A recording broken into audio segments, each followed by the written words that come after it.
ሰላም እንዴት አደራችሁ? ዛሬ እኔና ኮች ናኦዲ ወክ እያደረግን ነው which is fasting cardio ምግብ ሳንበላ ሆዳችን እንዴ ይቅርባቸው ይደነግጣሉ። እና ስለ ፋስቲንግ ካርዲዮ ትንሽ የምንለው ነገር አለ። let's discuss about it ኮች ናዲ።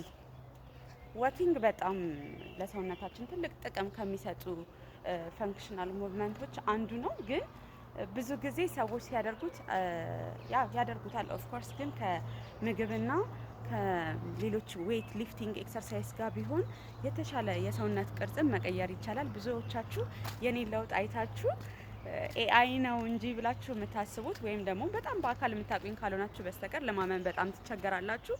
ግን በፋስቲንግ ካርዲዮ ወይም ደግሞ በወኪንግ በጣም የሚመጣ ለውጥ እንዳለ መንገር ፈልጌ ነው። ሰው መቀየር ይቻላል፣ ኤአይ መምሰል ይቻላል፣ ከሆነ ለውጥ ወደ ሆነ ለውጥ መቀየር ይቻላል ለማለት ነው። ሳምሪዬ ሼር አድርጋችሁ። ኦኬ you see my bestie she is the best you know ከስንት ኬጂ እንደቀነሰች ሰውነቷን ላይክ ምንም አይነት ስትራች ማርክ የላት በጣም የሚያምር ቅርጽ ይዛ ማለት ነው አሁን ያለችበት ወይ። እና ትልቁ ሚስጥራችን ጧት አንድ ግቢ ነው የምንኖረው። ለሊት እየተገናኘን ዛሬ ቅዳሜ ስለሆነ ያው ትንሽ አረፋፍተናል። ግን ሌላ ጊዜ sometimes 5 o'clock right ተነስተን ወክ እናደርጋለን። ፋስቲንግ ካርዲዮ ማለት ነው። በሳምንት 3 ቀን 4 ቀን እናደርጋለን ሰውነታችንን ታይት ለማድረግ አይደለም ይረዳል።